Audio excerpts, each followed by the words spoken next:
It can, and I think that's what kind of Let Me See It All is a way to express addiction to something that's not a standard addiction. You know, this guy that is in this song, he's addicted to getting his kicks by going to like strip clubs and that sort of stuff. You know, which I think if you can be addicted to things that can help you as a person, and you can be addicted to things that can ultimately be the downfall. And it depends what it is. And I think a life where you can still moderate your addictions is good, because there's always too much of a good thing, and you can also almost lose yourself in that addiction. We've actually, me and Robyn was in a band before, and we lost a band member to addiction. That's why it's something that I feel that we need to sort of shout about really in songs. And it doesn't matter how you dress it up, it's the same mentality behind it. You've got a personality that is addictive, you know, and you can be addicted to anything. You can be addicted to sweets, you can be addicted to cocaine, you know. There are different levels of it, and some are going to hurt you and some aren't going to be as bad.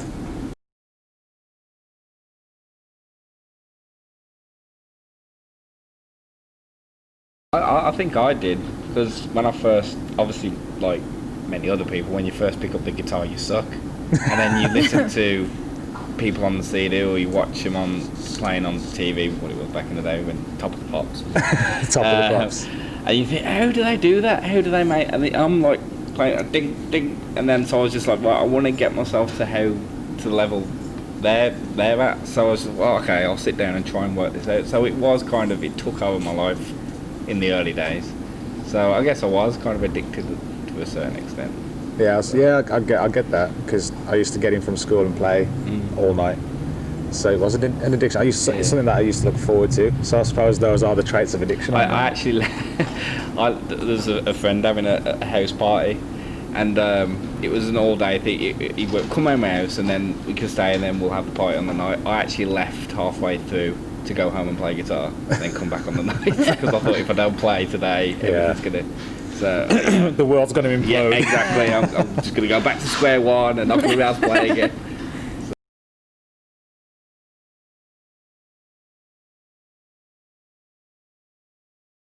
For me, when I used to work, we played a show in Evesham. Yeah. And it wasn't meant to be that late, and so I think it ended up, I had half an hour for when we got back home for me to be in work, and so I had a quick shower and then did like a 12-hour shift that day, and I was just like, oh my god. Yeah, that's the hardest part really, is when you're juggling a band, which is kind of full-time, and a full-time job. It gets tough. Yeah, and that's when you start to really go into that area of, you know, not getting enough sleep at all. And sometimes I'd be there sitting at my desk just staring into space because I'm not switched on. So yeah, that's probably, I mean, the one time we spent a night in a van, that was my fault. I didn't forget to book the hotel, I booked it for the wrong weekend, and we ended up searching around. It was in Scotland, wasn't it? Yeah, it was. Yes. Yeah. So we ended up driving around for hours and hours and hours, basically asking if there was any rooms available at all these hotels, and there wasn't. And we ended up literally just getting about 4 hours sleep in the van, getting up, having some breakfast, driving to Birmingham for a hometown show. And if I'm honest, I was knackered. I was doing the driving, wasn't I? And sorry about that. And it was actually an incredible show. In the end of it, you know, the adrenaline takes over and you forget about how tired you are.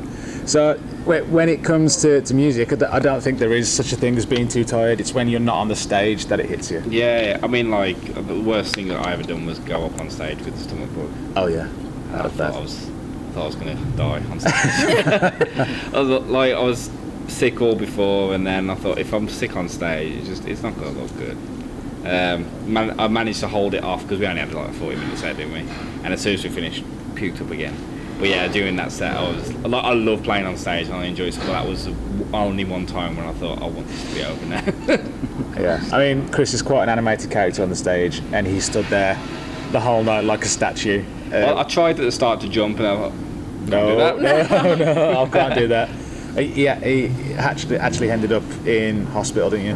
Yeah, well, I couldn't keep any fluids down as well, so we had to go to the hospital as a precaution, and they put me on a drip so I could get some fluids. And after that, I felt fine. Yeah, once he was rehydrated, it was all good.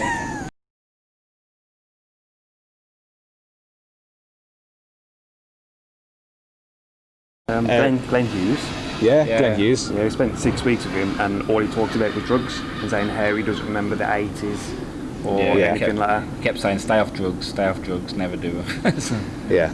I mean, and then we kind of saw him the other side. You read his book, didn't you? Yeah. I mean, he got into some bad states. Situation. Well, it's all in this book anyway. So he found himself in some tricky situations, and just to overcome that, just to bounce back is. I actually think Zach Wilde as well. He drank a lot, and then he ended up with a blood clot, and that could have been the end of his life, until he went into a hospital and got it sorted, and now he drinks coffee, and that's basically it. I mean, like even past musicians, like one of my favourite actors, Robert Downey Jr., and like his past, like he was in prison and everything, and now he bounced back. He worked hard, and he's one of the highest paid actors in Hollywood. But it can be done. It just shows you can hit rock bottom, but it's never over. You can pull yourself back up, and use these people as an example, I guess.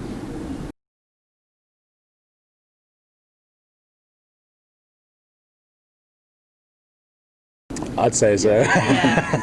It seems that way, which is great, because they almost feel invested in the whole thing, and we want that to happen. We want people to feel as though they're having an impact on the band directly, because it's true. I mean, all of our fans do. If they go out and buy a record, a CD, a gig ticket, anything, that is helping us stay on the road and helping us to create the next album.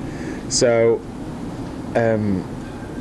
there's probably kind of like 3 levels of fan, isn't there? There's a fan who is invested in the band and comes to see you at a show, and then there's the kind of fan that finds out everything about you, and we've got a few of those, haven't we? Yeah. But it's quite nice to think, someone's actually taken the time out to find out this stuff about us. We're just a band from Walsall. There's a couple of fans who own a pie shop, and literally about 45 minutes ago they came and dropped some pies off for us and chocolate cakes and things like that. They feed us on tour. It's awesome. Yeah, it's amazing. We've got one fan as well who's got about 7 or 8 stone broken tattoos all over his body. Yeah, that was. He came to see us once and then got a tattoo. It was pretty extreme. Yeah, it was like, no pressure. We've got to stay together and not change our name now.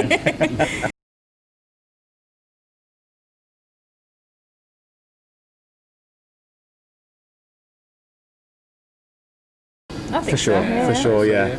I mean, with every record that we bring out, you've always got that doubt in your mind, thinking, oh, is this going to be the one that they don't like? Or, is it going to go well? Is it not going to go well? And when we get the reaction that we get, it's definitely a validation of, we're doing something right. And it gets more and more intense, I guess, because the more and more momentum that we get, the more and more pressure there is to either carry on climbing or to maintain that. So it's good to get that feedback, whether it's good or bad, because we want it honest. But it makes you believe even more that it's possible, and it has been sort of stepping stones, I guess. We brought out a couple of demo tracks, and we were giving them away at gigs and stuff, and people loved it. They were getting in touch on Facebook, and we released a couple of videos. So it makes you believe in it a bit more. We invested some more money then and went and did an EP, but we did promo videos and this, that and the other. And then we thought, this is working, so we put more money in. and it's started to pay off now. So it's definitely directly attributed to the fans, definitely.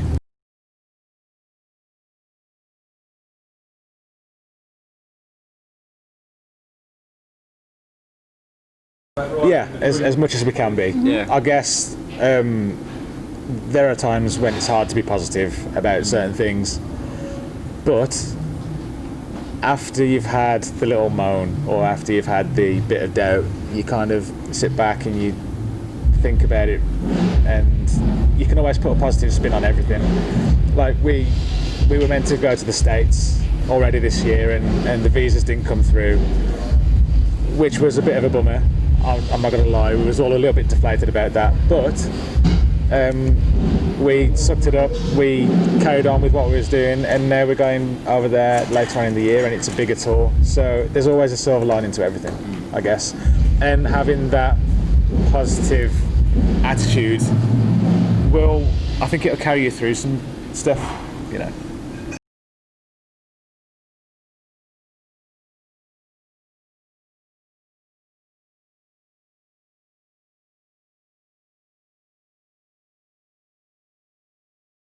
It was the second. I wanted to write it. It's a subject that doesn't get spoken about, and it's almost a taboo subject. Like, you shouldn't speak about it, and I've always found that a bit weird, really. Yeah. Why would no one speak about it? So I thought it was time to kind of open the doors on it, really, and let people open up to us about it if they want to speak to us about it. We had messages from fans straight away as soon as they saw the video and really understood what it meant, and they got back to us and said, look, thank you so much for writing a song about this. It's been a part of my life and I've survived it. And I'm like, awesome. We want people to start speaking about it. That's the ultimate goal of any song, is to get an emotional attachment in any way. It can be a positive, it can be a negative, it can bring up memories and things like that. And I think with Heartbeat Away, because it's a subject which isn't nice, it isn't pleasant, it kind of created a different reaction from our fans, but it was more of a respect thing rather than that's a really good song kind of vibe, which is that's what we were after, and for me that made the whole thing worth it. And of course it's a gamble, because some people might listen to it and think, oh, that's not like Stone Broken to go that deep, but that never happened, so it was worth the risk to get people speaking about it, really.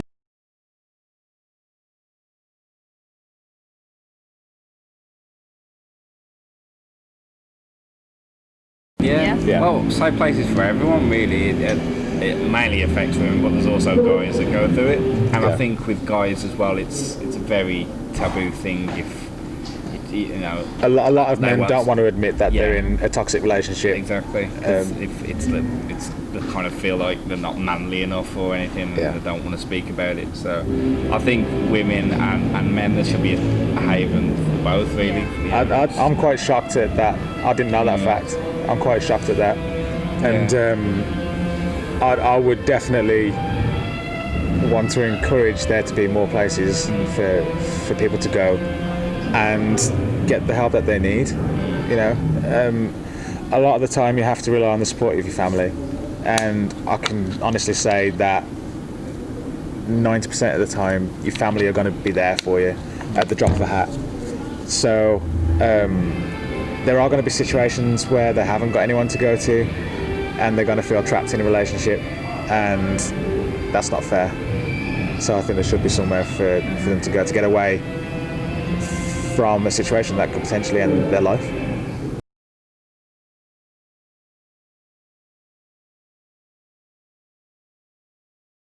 With positivity. I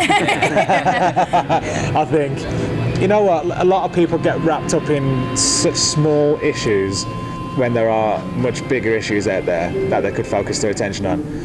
I think that's probably what I would do to change people in the way that they think.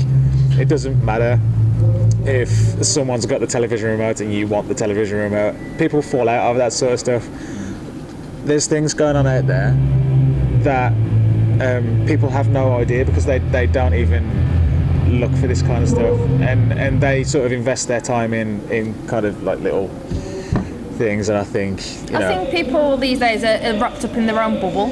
You know, they don't know what's going on outside of this bubble. And I think if everyone was just to take 2 minutes and just sit down and relax and just, you know, focus on all the positive stuff that's happening, I think that'll make the world a brighter place. But also, I think hand in hand with that is confidence as well. A lot of people don't want to tackle a situation head on either. That's kind of the other side of it. But if you feel strongly about something, then do something about it, because you might just be one person in a massive team of people, but you've got a voice. It's as loud as the person next to you, so do something about it.